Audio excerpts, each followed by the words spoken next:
Hello les meufs, bienvenue dans ce nouvel épisode du podcast Business de Meufs. Aujourd'hui, cet épisode a lieu exceptionnellement à la Freelance Journée, donc qui se passe à Lyon. Et aujourd'hui, j'ai Catherine Barba qui est avec moi. Bonjour Astrid. Enchantée, merci. Mais moi de même. Merci d'être là aujourd'hui. Je suis contente et ravie de t'accueillir avec moi aujourd'hui. C'est une belle journée, il y a un monde fou, il y a plein de freelance, il y a plein d'indépendants et une bonne ambiance. Oui, et une bonne émulsion. Donc voilà, d'ailleurs ce matin, tu as animé une conférence, donc très très intéressante. Donc c'est un bel événement qui sert à beaucoup d'indépendants. Ouais, c'était sympa. Donc, on va parler maintenant de toi, de ton entreprise. Donc, en fait, tu as cofondé Envie en 2022. Qu'est-ce qui t'a donné envie, en fait, de créer cette entreprise, sachant que tu en avais déjà créé quelques-unes auparavant? 3, c'est ma 4e boîte Envie. Tu vois, et c'est drôle parce que les 3 précédentes, je les avais créées dans la tech, dans l'e-commerce. Donc, c'était un autre univers, les startups, la Startup Nation. Et après les avoir créées et revendues, et être passée par les États-Unis. Je suis revenue il y a 3 ans des États-Unis. D'accord. Et je savais pas trop, tu vois, je voulais continuer parce que j'investis aussi dans des startups et je me disais qu'est-ce que je vais faire? Je vais continuer sur mes sujets d'e-commerce, de transformation numérique des boîtes. Et il y a un truc m'est tombé dessus, mais c'est pas une idée qui te tombe dessus, ça c'est un mythe, hein. C'est pas, on crée pas une boîte parce qu'on a l'idée géniale. C'est que je lisais beaucoup la presse, évidemment, et je lisais beaucoup de choses sur la transformation du travail. D'accord. Que les gens créent un maximum d'entreprises, il y avait de plus en plus d'indépendants, de freelance, de gens qui se mettaient à leur compte. Et j'ai commencé à regarder, mais qu'est-ce qui existe pour accompagner tous ces entrepreneurs? Parce que le but, c'est pas de créer. Oui, c'est de durer et de gagner de l'argent. J'ai regardé tout ce qui existait en matière d'accompagnement public, privé, et il n'y avait pas ce dont moi, j'aurais rêvé pour me lancer et pour me développer. Donc, j'ai créé Envie, l'école de vente et d'entrepreneuriat pour les indépendants. D'accord. L'idée, voilà, t'es venue, donc c'était une réflexion avec toutes les boîtes que tu avais eues auparavant. Mais l'idée de spécialiser cette activité sur la vente, c'est en fait en faisant tes lectures, tes recherches, en faisant le constat que la vente, c'était quelque chose qui n'était pas forcément maîtrisé. En fait, tu sais, toute boîte qui marche, quel que soit le métier qu'on fait quand on est à son compte, c'est une boîte qui répond mieux que ses concurrents à un besoin. Donc la première chose à faire, la seule chose dont il faut s'assurer, c'est les gens à qui je m'adresse, les gens qui vont me donner leur argent pour que j'en vive, quel est leur besoin, quel est leur problème, hein? Et donc, c'est absolument indispensable. Avant même mais même tu peux repositionner ta boîte si tu l'as déjà depuis un petit moment, hein, mais c'est t'assurer que ce que tu vends, ça correspond vraiment à un besoin prioritaire de tes cibles. Et moi, je connaissais pas très bien les freelances, les indépendants, c'était pas ma cible. Moi, je connaissais plutôt les startups et les grands groupes. Et donc, un jour, j'avais cette idée d'Envie en tête. Et quelqu'un comme toi, gentiment, m'interroge sur mon parcours et mes motivations avec une cible d'indépendants, de femmes, beaucoup. Et à la fin, moi, je dis, tiens, j'ai un projet, j'ai une idée. Si jamais vous avez été salarié un jour et que vous vous êtes lancé à votre compte, écrivez-moi, je voudrais vous poser des questions. D'accord. J'ai eu 500 réponses, Astrid. J'ai eu 500 réponses. C'était en 2021. Et donc, je me suis retrouvée avec ces personnes. Je me suis dit, purée, dans quoi je me suis embarquée? Oh là là, la vache. Eh bien, j'ai fait 50 Zooms de 10 personnes. D'accord. J'ai organisé ça pendant 2 mois.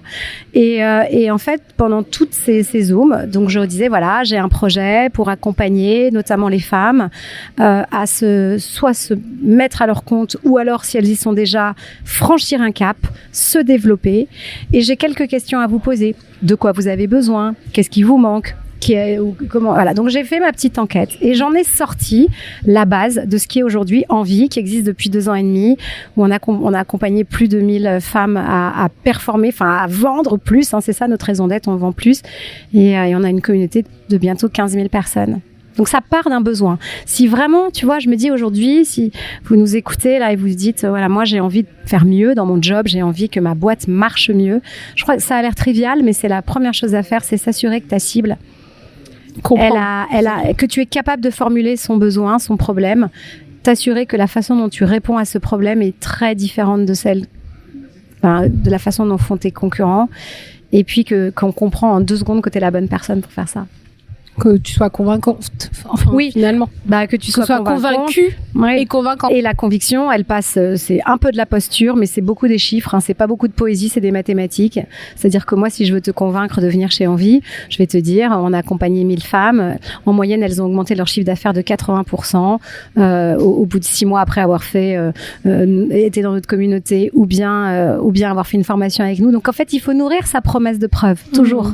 C'est très concret, en fait, là, la vente. Donc oui, effectivement, c'est je propose ça et tu pourras avoir tel résultat et prouver qu'on peut avoir les résultats bien derrière. sûr. Donc ça, c'est bien quand t'existes déjà depuis quelques années. Oui. Et tu peux utiliser les expériences que tu as eues de tes clients comme une preuve. C'est un extraordinaire moyen de faire des ventes, de mettre en avant tes clients contents et de montrer quels paramètres t'as améliorés. Est-ce que je t'ai amélioré, je sais pas moi, ta capacité à générer du chiffre d'affaires, à être plus innovant, à engager plus les gens avec toi. En fait, il faut toujours te dire c'est quoi la finalité de ce que je fais. Si par exemple j'aide les gens à se sentir mieux, je fais du bien-être, mais c'est quoi le but ? Bien-être en vue de quoi ? Tu sais, ça c'est un truc que j'ai appris aux États-Unis, c'est le endgame. Il faut toujours reboucler avec la finalité la plus loin. Et en général, c'est faire du chiffre. Est-ce que tu penses que ton parcours aux États-Unis t'a aidé à mieux maîtriser ces compétences, notamment à la vente, à objectiver des choses ? Alors, les États-Unis, c'est drôle parce que j'y allais en me disant ça va être le Graal. J'y suis été entre 2015 et 2021 et je pensais vraiment que j'allais apprendre plein de choses sur la transformation des entreprises, sur l'e-commerce. Et en fait, j'ai gagné en expérience que j'ai perdu en illusion. J'ai pas trouvé ça très innovant, l'Amérique. D'accord. Tu vois, c'est étonnant. Il y avait, c'était encore une époque où les startups levaient beaucoup d'argent. Mais aujourd'hui que la France, s'est mise à niveau. Bon, aujourd'hui, il y a plus trop de levées, mais j'ai pas trouvé ça très innovant. En revanche, ce que ça m'a appris, d'abord, première chose, je sais pas si ça t'est déjà arrivé, mais quand tu vas loin de tes bases, quand tu quittes ton environnement familier, tu te mets un peu en difficulté finalement. Moi, j'adore ça. Eh bien, ça t'oblige à une chose qui est essentielle dans la vie, c'est à la curiosité. Ça t'oblige à avoir les yeux grands ouverts, les antennes en alerte, parce que t'es obligé de capter ce qui se passe autour pour bien comprendre comment ça marche. Donc, moi, ça a réveillé, ça a décuplé ma curiosité. Après, ça m'a aussi appris à vendre mieux, parce que les Américains, c'est extrêmement transactionnel, les relations. Surtout, j'étais à New York, time is money, quoi. Donc, tu rencontres quelqu'un, ils s'en foutent j'espère qu'il n'y a pas trop d'Américains qui nous écoutent, mais enfin, ils sont pas c'est très efficace, mais c'est normal, tout est tellement cher. Donc, c'est what do you sell? Qu'est-ce que tu vends? Si tu n'es pas capable de répondre à cette question en 10 secondes, en fait, les gens te tournent le dos et il n'y a pas de problème. C'est comme ça que ça se passe. Okay. Et en plus, il faut le faire en anglais. Donc, moi, ça m'a obligée à avoir un propos beaucoup plus ciselé, beaucoup plus concis, beaucoup plus percutant. Et pour présenter mon activité, et c'est là que j'ai compris qu'on se présente pas en décrivant cliniquement ce qu'on fait, mais on se présente en parlant de ta cible et du besoin auquel on répond. Donc ça m'a appris ça, puis ça m'a donné de l'audace. J'ai fait des trucs que j'aurais jamais fait dans ma vie. J'ai dîné avec Serena Williams, j'ai couru le marathon de New York, j'ai donné des cours à Harvard et à Columbia. Enfin, j'ai fait des trucs de fou, quoi. Mais parce que je me suis dit, allez, de toute façon, c'est maintenant ou jamais. Est-ce que tu penses que c'est parce que aussi tu t'es dit, je suis pas dans mon environnement habituel? C'est maintenant qu'il faut oser. Enfin, ça t'a donné peut-être une espèce de liberté. Ouais, en fait, peut-être. Mais je pense que l'audace, ça se nourrit. C'est comme la confiance. C'est pas un stock, c'est un flux. Donc, tu peux très bien, au moment où on se parle, là, avoir une toute petite confiance en toi ou une toute petite capacité d'audace. Mais en fait, il y a des moyens de la faire grandir pour te faire aller vers ce qui t'attend. Tu vois? Et donc, ça passe par, évidemment, les gens que tu rencontres. Ton audace, ta confiance se nourrissent de tes rencontres. Donc, je pense que j'avais déjà ça en moi parce que j'ai eu la chance dans mon parcours. Et c'est ce qui a fait de moi une entrepreneur. C'est ce qui fait que je suis quelqu'un qui vit le travail de cette manière et pas comme salarié. C'est que j'ai eu la chance d'avoir autour de moi, depuis mon enfance, d'abord des parents qui ont vraiment nourri ma curiosité. Un entrepreneur, il est vraiment d'abord très curieux. Il regarde, il s'interroge. pourquoi c'est comme ça et est-ce que je pourrais faire autrement. Donc j'ai eu des parents qui ont fait ça, mais aussi qui m'ont envoyé des brassées d'amour. L'amour, c'est un incroyable rempart à toutes les galères qu'on traverse dans la vie. Je veux dire, quand tu te sais profondément, inconditionnellement aimé, bon bah les échecs, évidemment que t'en as, et des difficultés, et j'en ai eu des des coups très durs. Mais tu sais que voilà, on t'aimera toujours, c'est bien ça. Hein. Oui, c'est ça. Donc j'ai eu la chance d'avoir j'ai cet atout de curiosité, de confiance en moi, sûrement aussi une grosse capacité de travail, parce qu'il faut pas se mentir, hein, c'est quand même sans effort, on n'arrive pas à grand chose. Et tout ça mélangé à la chance des rencontres. J'ai eu la chance de croiser des gens dans ma vie. C'est peut-être comme toi en fait. Hein.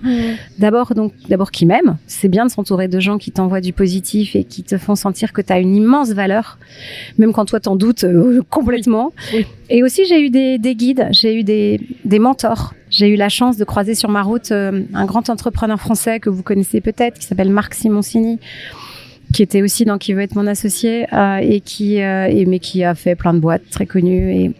Et ce gars, je sais pas, pour une raison que j'ignore, mais c'est peut-être comme pour toi, comme pour vous, il a posé sur moi un regard de confiance. Et par une espèce de magie, je me suis hissée à la hauteur de la confiance qui était posée sur moi et je me suis découverte capable de faire. Et dès lors, j'ai découvert que ma force, elle était dans l'action, que je dissous l'angoisse dans l'action. Et donc, tout ça fait que je suis entrepreneur. Donc, aux États-Unis, comme ailleurs, je me suis dit, ma fille, faut y aller, quoi. Vas-y, donne tout, hein, la vie, c'est maintenant.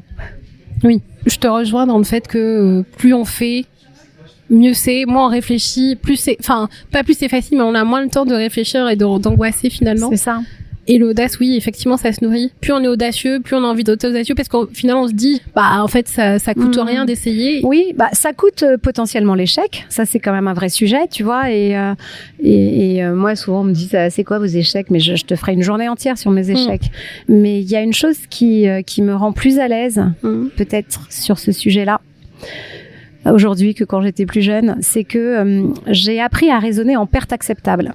C'est-à-dire qu'avant de lancer un projet nouveau, que ce soit une nouvelle boîte ou dans ma boîte, décider de pivoter ou de faire quelque chose de nouveau, je me mets en position de perte acceptable. C'est que je me dis, OK, si ça ne marche pas, qu'est-ce que tu es prête à perdre?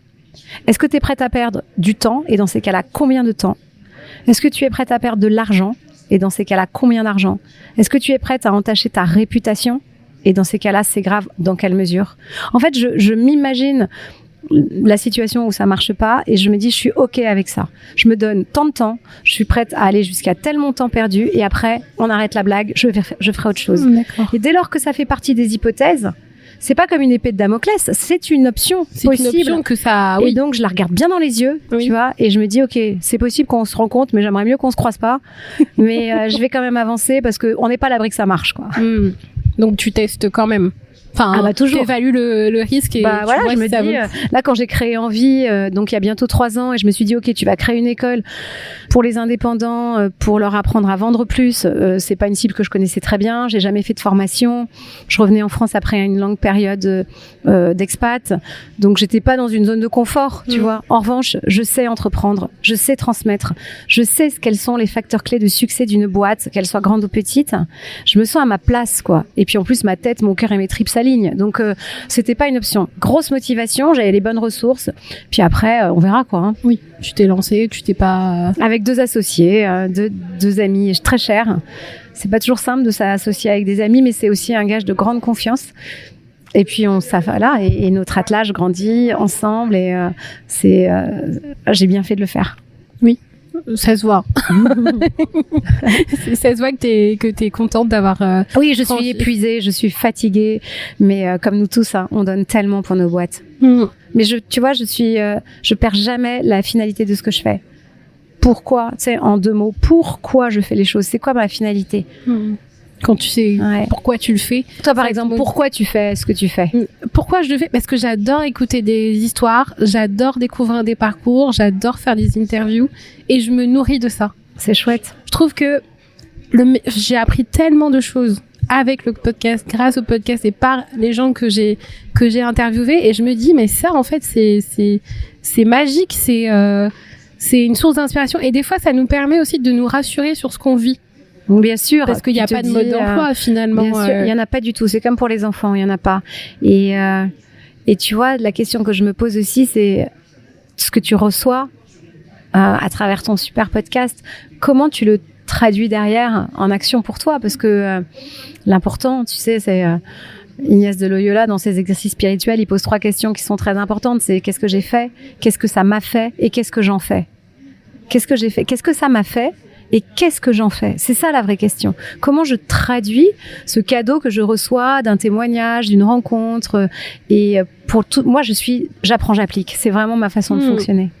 Bah en fait, moi, ça me rend encore plus audacieuse et ça m'empêche de me freiner moi-même, parce que je pense que mon pire ennemi, c'est moi-même. C'est celle qui se freine, celle qui va pas au-delà des choses. C'est moi-même, parce que je me dis, est-ce que je vais y aller? Est-ce que je peux? Enfin, j'ai l'impression que je me demande la permission, alors que non, en fait, j'ai juste à faire, juste à appliquer. Et en fait, d'avoir ces témoignages, ça me dit, en fait, tu as peur de quelque chose, mais en fait, il n'y a pas à avoir peur. Fais-le et tu verras. Et donc, ça me rend encore plus audacieux, ça me donne envie d'aller encore plus loin et de me mettre sur des sujets sur lesquels j'aurais pas forcément eu l'envie ou l'idée. Ouais. Parce que on me fait des retours assez réguliers, on me dit pourquoi tu fais pas ci, pourquoi tu fais pas ça.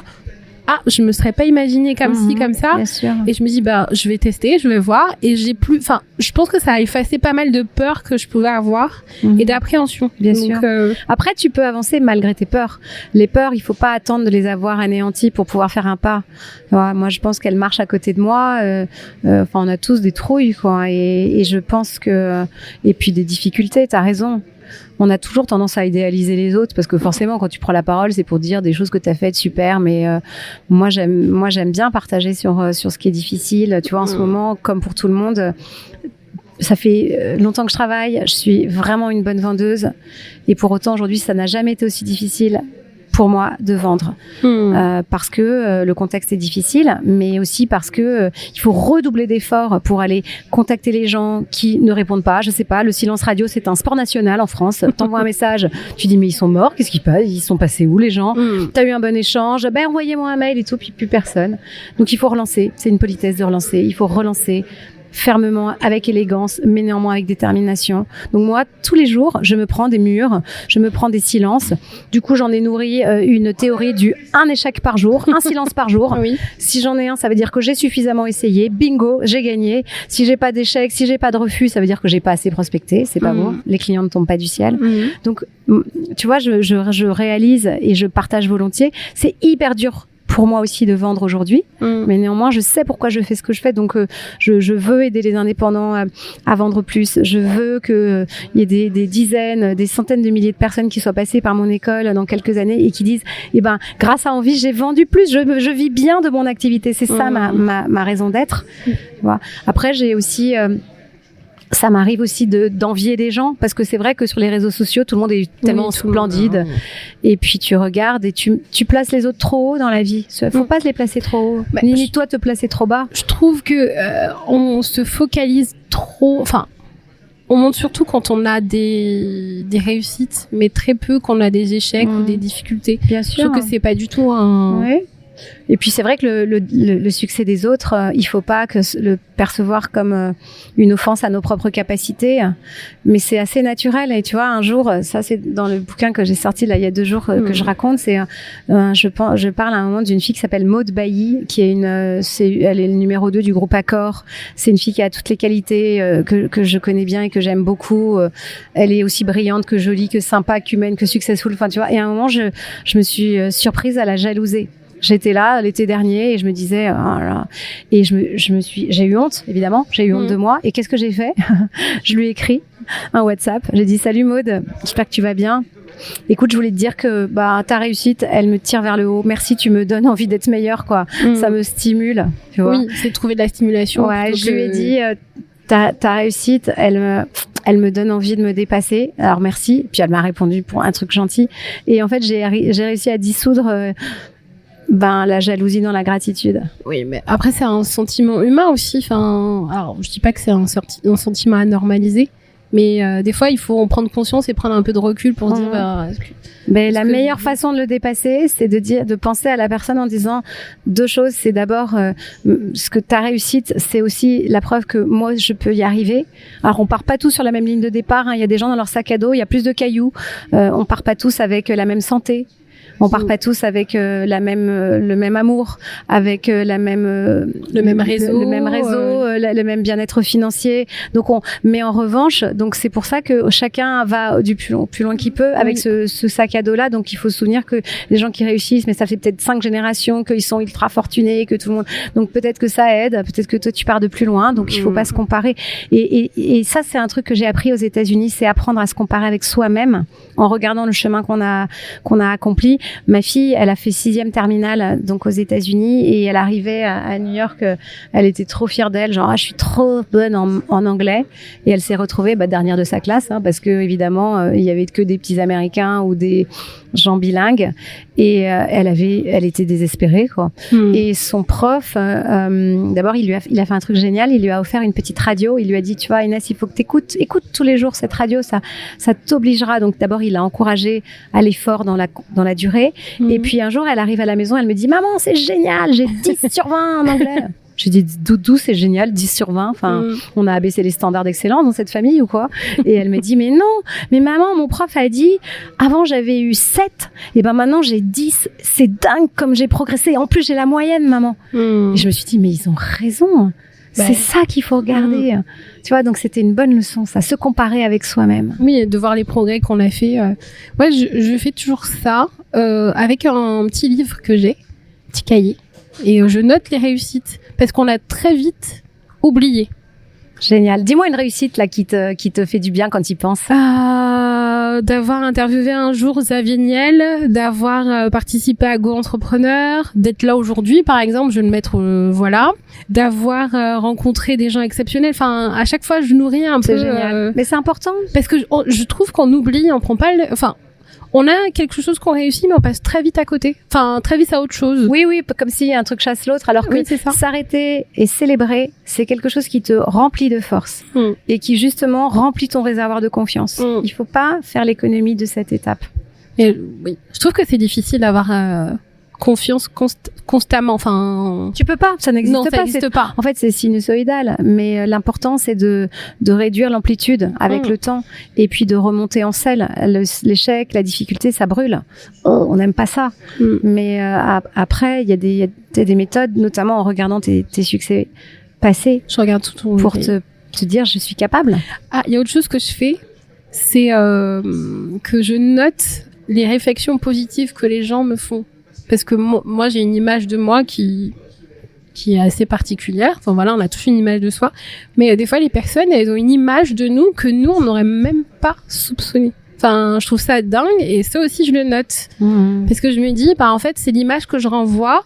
Et des fois, on n'en a pas conscience. C'est vrai. Alors moi, je vais te dire l'image que tu me renvoies, alors qu'on se connaît pas. Là, tout de suite, tu me parais être une personne très généreuse. Une personne avec beaucoup de qualité d'écoute. Tu as beaucoup de finesse et une sacrée joie de vivre qui est communicative. Mais, tu vois, ça me donne des frissons. Mais tu vois ça, je trouve ça hyper fort. Merci. Et je trouve que ça, je vais le réécouter. Tu vois, un jour où j'aurai un échec, tu vois, ou un jour où j'aurai en boucle, tu te le mets comme ça.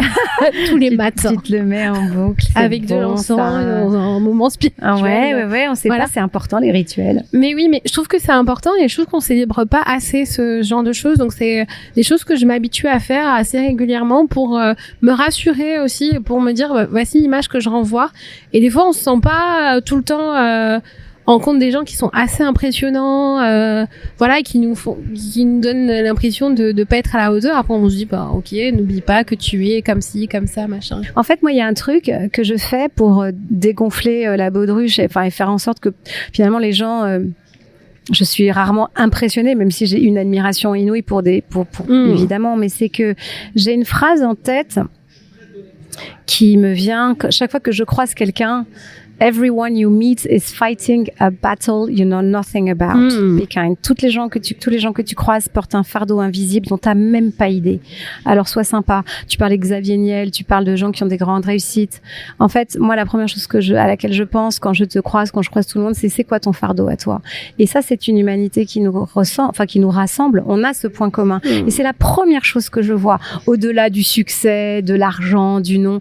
Et quand je suis arrivée, parce que j'ai été pendant 8 ans 8 ans au board de Renault. J'étais administratrice du groupe Renault pendant 8 ans. Et donc, dans un board, t'as évidemment donc le CEO de la boîte, Jean-Dominique Senard, Luca de Meo, qui part chez Kering, là, d'ailleurs. Vous avez peut-être vu dans la presse. Et puis, il y avait l'ancien patron de Total, l'ancien patron d'Hermès. Enfin, moi, je me dis, mais qu'est-ce que je fous là? Mais pourquoi moi? Pour qu'il y ait une erreur de casting? Mais je n'ai pas, en ayant cette phrase en tête, en voyant ces gens, en fait, j'ai d'abord vu leur humanité avant de voir leur titre ronflant ou leur track record professionnel. C'est un bon moyen de te mettre au même niveau que les autres. Je garde précieusement le conseil. Mais tu vois, comme ça, le podcast, ça me nourrit, comme je te le disais. J'apprends beaucoup de choses et des fois, c'est des visions qui sont assez parlantes et qui t'aident au quotidien. Bien sûr. Voilà. Donc, je suis ravie de ça. C'est ça, on se nourrit des autres. Hein. On est des animaux sociaux. Et maintenant, tu passes à une nouvelle étape, la rédaction d'un livre qui est sorti, je crois... il y a 2 jours. Oui, j'allais dire hier, mais c'était avant-hier. Ouais. Parle-nous-en, qu'est-ce que ça raconte, pour qui, pourquoi? Ouais, bien sûr. Tu m'as dit que le pourquoi, c'était important. Super, ça s'appelle la Bible des indépendants. Se lancer et réussir à son compte. En fait, je l'ai écrit parce que je suis convaincue que chacune de nous, aujourd'hui ou demain, on sera amené à travailler pour nous, à notre compte. Qu'il y aura il y a pas 2 catégories d'humains sur Terre, les salariés et les entrepreneurs, les indépendants. Je pense qu'il y aura plus de parcours linéaire et on sera tous à un moment donné dans l'avenir amenés à un moment, pour longtemps ou pour pas beaucoup, être à son compte. Et ce moment, autant être préparé à mort pour réussir et bien gagner sa vie. Et donc c'est une question d'état d'esprit, de confiance. Donc c'est un livre qui te donne la niaque entrepreneuriale, qui est aussi la mienne. Hein. J'ai beaucoup d'énergie et je raconte les secrets de ma confiance et de mon énergie, les bonnes questions à se poser quand on doit pivoter, quand on est un peu au bout du rouleau pour relancer sa boîte ou la lancer. Et après, c'est un peu un résumé avec plein d'exercices de ce qu'on fait chez Envie, mon école de vente. Donc si je passe demain sous un camion, tout y est, quoi. Voilà. J'ai partagé ça et puis moi je suis littéraire à la base, je préparais Normal Sup et j'aime écrire. J'avais écrit des bouquins professionnels sur l'e-commerce, la transformation du commerce, donc puis j'écris vite, donc j'ai fait ça avant Noël et j'adore. J'espère que ça sera utile à plein de gens, qu'on soit entrepreneur ou pas, au début de l'aventure, au milieu ou bien avancé. Et ça s'adresse à toutes les phases de la création. Donc, c'est-à-dire quand on a la phase de l'idéation, de l'idée, de la création, du développement. En fait, ça s'adresse à toute personne qui, à un moment donné, se dit je veux vivre de mon activité. Je veux être à mon compte, mais je veux pas courir après l'argent. Je veux bien vivre de mon activité. C'est-à-dire que je veux couvrir mes charges et me payer parce que j'ai de la valeur. D'accord. Et donc, je questionne en fait tous les piliers qui font un business rentable, un business indépendant rentable. Et je donne des conseils, des exemples et des exercices. C'est mon côté maîtresse d'école, ça. Parfait. Et on peut le trouver aujourd'hui, dans tout, chez Fnac.com, Amazon, dans toutes les librairies. Et puis surtout, je reverse 100% des revenus à la Fondation Entreprendre. D'accord. Donc c'est même pas pour moi les sous, les amis. Achetez-le. C'est une façon de soutenir l'entrepreneuriat en France. Donc vous, nous. D'accord. Mais très bien.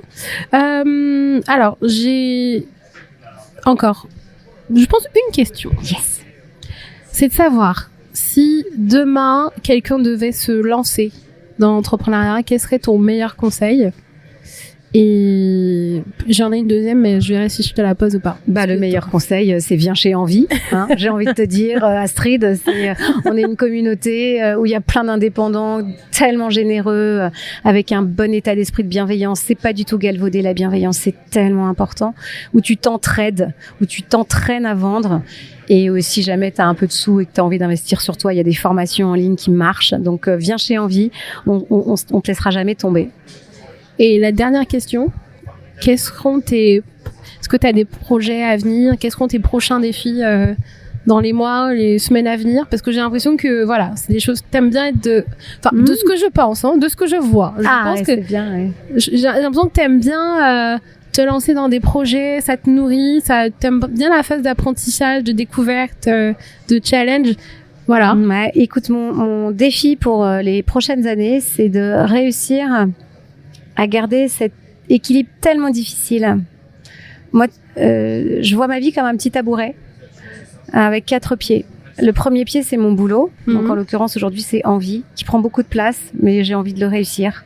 J'ai envie d'en faire la plus belle communauté d'indépendantes. Il y a 70% de femmes dedans, de France. Parce que je crois en mon projet, je crois qu'on peut aider les gens à gagner plus. Donc, mon premier pilier de mon tabouret, c'est réussir mon boulot, réussir ma vie avec ma famille, mes potes, mon mari, ma fille, les gens que j'aime et qui m'aiment, et être présente, tu vois, être vraiment là pour eux. Mon troisième pilier, c'est le give back. C'est toujours continuer à donner du temps, de l'argent, des ressources. Ce qu'on donne, c'est en général en secret, hein, ça se fait pas publiquement, sinon c'est un peu la mascarade de la charité. Et le dernier, c'est continuer à nourrir ma vie intérieure, parce que vivant, c'est ce que je dis à ma fille, c'est pas juste maintenir ton corps en vie, c'est aussi nourrir ta tête, mais surtout ton cœur. Et moi, ma foi occupe une très grande place dans ma vie. C'est Dieu et la source qui empêche mon cœur de sécher. C'est ma joie, c'est mon énergie. Et si j'arrive à garder de façon à peu près équilibrée ces 4 jambes et de continuer à avancer, alors j'aurai réussi mon pari. C'est un très beau challenge. Merci. Je vous le souhaite à vous tous, à vous toutes. Merci beaucoup d'avoir été avec nous à la Freelance Journée. Merci beaucoup les meufs de nous avoir écoutés. N'hésitez pas à acheter le livre, voilà, La Bible des indépendants, qui vous aidera à développer votre activité, à la faire croître et à vraiment trouver cet équilibre-là. Allez voir Envie. Mais oui, voilà. Envie, venez tous les mardis. On fait un café découverte en ligne où on raconte tout ce qu'on fait. Nos formations, la communauté, ce qu'on y apprend. Peut-être que vous trouverez votre bonheur. Allez sur mon compte LinkedIn, Catherine Barba, et vous avez dans la bio, il y a le lien du café, c'est gratuit, il n'y a pas d'engagement. Et c'est sympa, on aura l'occasion de se rencontrer. Ok, merci beaucoup. Merci Astrid, c'était super d'échanger avec toi. Merci beaucoup. Bye. Au revoir.